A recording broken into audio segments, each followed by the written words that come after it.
এক গ্রামে এক জোলা বাস করত। সে পিঠা খেতে খুব ভালোবাসতো। একদিন তার মাকে সে বলল, মা, আমার বড্ড পিঠা খেতে ইচ্ছে করছে, মা আমাকে পিঠা করে দাও। সেই দিন তার মা তাকে লাল লাল গোল গোল চ্যাপটা চ্যাপটা 7খানি চমৎকার পিঠা করে দিল। জোলা সেই পিঠা পেয়ে ভারী খুশি হয়ে নাচতে লাগলো আর বলতে লাগলো, একটা খাবো, দুটো খাবো, 7 বেটাকেই চিবিয়ে খাবো। জোলার মা তাকে বলল, খালি নাচবি যদি, তবে খাবি কখন রে? জোলা বলল, খাবো কি আর এখানে? সবাই যেখানে দেখতে পাবে সেখানেই গিয়ে খাবো। বলে জোলা পিঠাগুলো নিয়ে নাচতে নাচতে বাড়ি থেকে বের হয়ে গেল এবং বলতে লাগলো, একটা খাবো, দুটো খাবো, 7 বেটাকেই চিবিয়ে খাবো। এই গ্রামেই একটা গাছে 7টা ভূত থাকতো। জোলা বেটাকে চিবিয়ে খাবো বলছে, তা কথা শুনে তাদের তো বড্ড ভয় লেগেছে। তারা 7 জনে গুটি গুটি হয়ে কাঁপছে আর বলছে, ওরে সর্বনাশ হয়েছে রে, ওই দেখ কে যেন কোথা থেকে এক বিটকেল বেটা এসেছে আর বলছে আমাদের 7 জনকেই চিবিয়ে খাবে। এখন কি করি বলতো? অনেক ভেবে তারা একটা হাঁড়ি নিয়ে জোলার কাছে এলো। এসে জোর হাত করে তাকে বলল, দোহাই কর্তা, আমাদের চিবিয়ে খাবেন না, আপনাকে এই হাঁড়িটি দিচ্ছি, এই হাঁড়িটি দিয়ে আমাদের ছেড়ে দিন। 7টি মিসমিসে কালো তালগাছখানা ভূত, তাদের কুলোর মতো কান, মূলোর মতো দাঁত, চুলোর মতো চোখ, তারা জোলার সামনে এসে কাউ মাও করে কথা বলছে। দেখতেই সে এমনি চমকে গেল যে সেখান থেকে ছুটে পালাবার কথা তার মনেই এলো না। সে বলল, হাঁড়ি নিয়ে আমি কি করব? ভূতেরা বলল, আগে আপনার যখন যা খেতে ইচ্ছে হবে তাই এই হাঁড়ির ভেতর পাবেন। বলল, বটে, আচ্ছা পায়েস খাবো।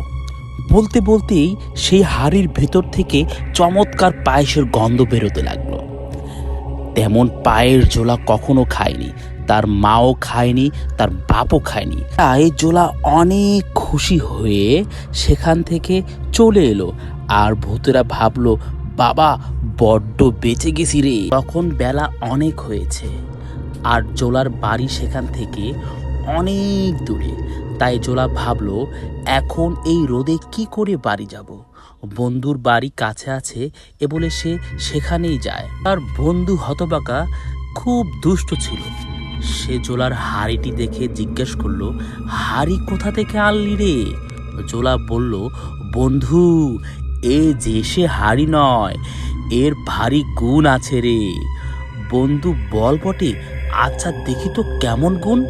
জোলা বলল, তুমি যা খেতে চাও তাই আমি এর ভেতর থেকে বার করতে পারি। তুই বলল, আমি রাবড়ি, সন্দেশ, রসগোল্লা, সরভাজা, মালপুয়া, পাস্তোয়া, কাঁচাগোল্লা, ক্ষীরমোহন, গজা, মতিচুর, জিলাপি, অমৃত, চমচম এই সব খাবো। জোলার বন্ধু যা বলছে জোলা হাঁড়ির ভেতর হাত দিয়ে তাই বার করে আনছে। এসব দেখে তার বন্ধু ভাবলো যে এই জিনিসটি আমার চুরি করতেই হবে। তখন জোলাকে তার বন্ধু কতই আদর করতে লাগলো। পাখা এনে তাকে হাওয়া করলো, গামছা দিয়ে তার মুখ মুছিয়ে দিল আর বলল, আহা ভাই, তোমার কি কষ্ট হয়েছে? গা দিয়ে ঘাম বয়ে পড়েছে? একটু ঘুমাবে ভাই, বিছানা করে দিব। সত্যি সত্যি জোলার তখন ঘুম পেয়েছিল। কাজেই সে বলল, আচ্ছা বিছানা করে দাও। তখন তার বন্ধু বিছানা করে তাকে ঘুম পাড়িয়ে তার হাঁড়িটি বদলে তার জায়গায় একটি তেমনই ধরনের আরেকটি নতুন হাঁড়ি রেখে দিল। জোলা তার কিছুই জানে না। সে বিকালে ঘুম থেকে উঠে বাড়ি চলে এসেছে তার মার কাছে।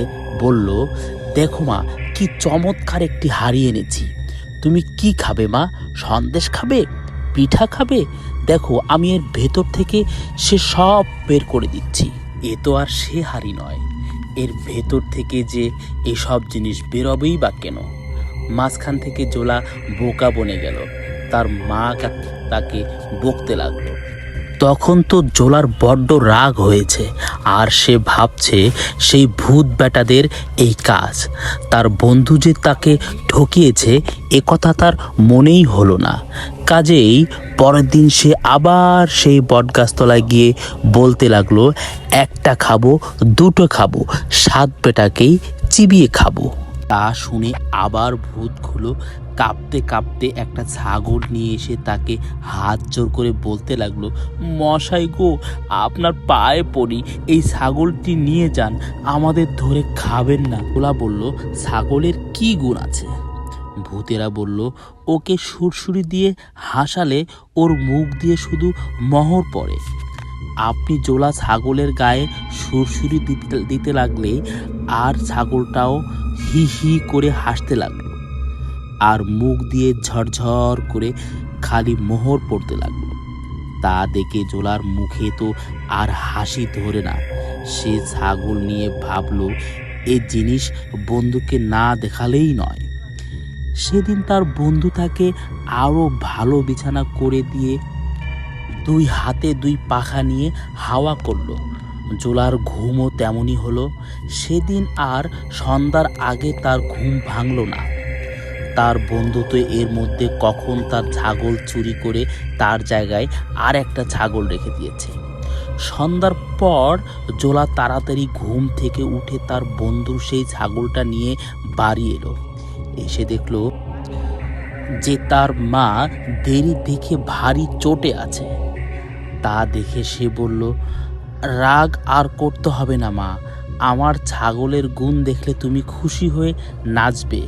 বলেই সেই ছাগলের বগলে আঙ্গুল দিয়ে কাতুকুতু কাতুকুতু দিতে লাগলো। ছাগল কিন্তু তাতে হাসলো না, তার মুখ দিয়ে মোহরও বেরোলো না। জোলা আবার তাকে সুরসুরি দিলে বলল, কুতুকুতু কুতুকুতু কুতুকুতু কুতুকুতু। তখন সেই ছাগল রেগে গিয়ে শিং বাগিয়ে তার নাকে অমনি ঝুম কুতো মারল। সে চিত হয়ে পড়ে চেঁচাতে লাগলো, আর তার নাক দিয়ে রক্ত পড়তে লাগলো, প্রায় আধ সের 3 পোয়া। তার উপর আবার মা তাকে এমনই বকুনি দিল যে তেমন বকুনি সে আর কখনো খায়নি। তাতে জোলার অনেক রাগ হয়ে গেল। সে আর কি করবে? সে আবার সেই বটগাছতলায় গিয়ে চেঁচিয়ে বলতে লাগলো, একটা খাবো, দুটো খাবো, 7 বেটাকেই চিবিয়ে খাবো। তারা আমাকে 2 বার ফাঁকি দিয়েছিস, ছাগল দিয়ে আমার নাক তেতলা করে দিয়েছিস, আজ আর তোদের ছাড়ছি না রে। 7 ভূত তখন আশ্চর্য হয়ে বলল, এ কি, ও কি বলছে? আমরা ওর সাথে 2 নাম্বারই করবো কেন? তারপর 7 ভূত মিলে জোলাকে এমন শিক্ষা দিল, জোলা সেখান থেকে দৌড়ে পালিয়ে এসছে। বন্ধুরা, এই ঘটনা থেকে আমরা এটাই শিখতে পেলাম যে সব কথা সবার কাছেই বলতে নেই। এরকম সুন্দর সুন্দর ঘটনা পেতে আমাদের চ্যানেলটি সাবস্ক্রাইব করে রাখুন এবং পাশে থাকা বেল আইকনটিতে ক্লিক করে রাখুন, যাতে করে ভিডিও আপলোড করা মাত্রই সেটা আপনাদের কাছে পৌঁছে যায়। সবাই ভালো থাকবেন, সুস্থ থাকবেন। আল্লাহ হাফেজ। দেখা হবে আবার পরের কোনো এক ভিডিওতে। আসসালামু আলাইকুম।